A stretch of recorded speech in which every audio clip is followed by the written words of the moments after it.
नमस्कार दोस्तों, the Gadar times में आपका स्वागत है दोस्तों। जी हाँ दोस्तों, आज हम बात करेंगे कि भारत सरकार के मुख्य आर्थिक सलाहकार यानी कि चीफ इकोनॉमिक एडवाइज़र के रूप में अपना 3 साल का कार्यकाल पूरा होने के बाद कृष्णमूर्ति सुब्रमण्यम ने शिक्षा जगत में वापस लौटने का फैसला किया है। वह आज यानी 7 दिसंबर को अपना पद छोड़ देंगे। ऐसे में सरकार इस पद पर नियुक्ति के लिए किसी महिला के नाम को प्राथमिकता दे सकती है। सूत्रों के मुताबिक सरकार में 3 महिलाओं के नामों पर मंथन चल रहा है। इनमें अंतर्राष्ट्रीय मुद्रा कोष यानी IMF की मुख्य अर्थशास्त्री Gita Gopinath, Delhi School of Economics की प्रोफेसर डॉक्टर पम्मी दुआ और National Council of Applied Economic Research NCAR की महानिदेशक पूनम गुप्ता के नाम सामने है।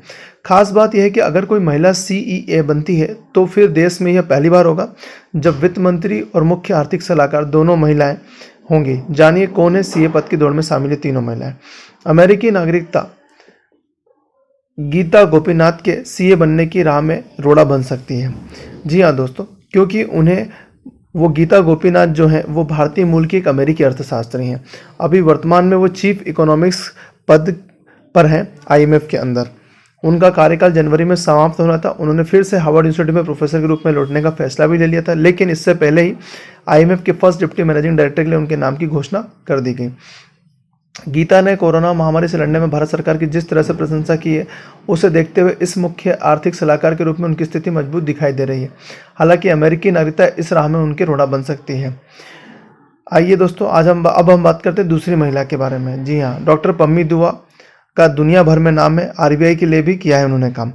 जी हाँ, डॉक्टर पम्मी दुआ को साल 2016 में प्रधानमंत्री नरेंद्र मोदी के नेतृत्व वाली सरकार ने 4 वर्ष के लिए RBI की मौद्रिक नीति समिति का सदस्य भी नियुक्त किया था। वह इस समिति में पहली महिला सदस्य थी। उन्होंने लंदन स्कूल ऑफ इकोनॉमिक्स से पढ़ाई की है। डॉक्टर पम्मी भारत के सबसे सम्मानित मैक्रो इकोनॉमिक्स प्रोफेसरों में से एक है। वर्तमान में वो दिल्ली स्कूल ऑफ इकोनॉमिक्स में डायरेक्टर, रिसर्च काउंसिल में चेयरपर्सन और कई शैक्षणिक गतिविधियों की डीन भी रही हैं। उन्हें माइक्रो इकोनॉमिक्स फॉरकास्टिंग के क्षेत्र में अंतर्राष्ट्रीय स्तर पर भी पहचान मिली है और प्रोफेसर पम्मी भारत के प्रतिष्ठित D स्कूल से भी जुड़ी हैं। आइए अब हम बात करते हैं पूनम गुप्ता के बारे में। पूनम गुप्ता IMF में रही हैं और PM के आर्थिक सलाहकार समिति में भी शामिल है। भारत की लीड इकोनॉमिक्स पूनम गुप्ता मुख्य आर्थिक सलाहकार के पद की रेस में शामिल है। वह national institute of public finance and policy में RBI की चेयर प्रोफेसर भी थी। उन्होंने हाल ही में प्रधानमंत्री की पुनर्गठित आर्थिक सलाहकार परिषद के सदस्य के तौर पर नियुक्त किया गया है। Poonam national Council of Applied Economic research के महानिदेशक के रूप में पद संभालने वाली पहली महिला है।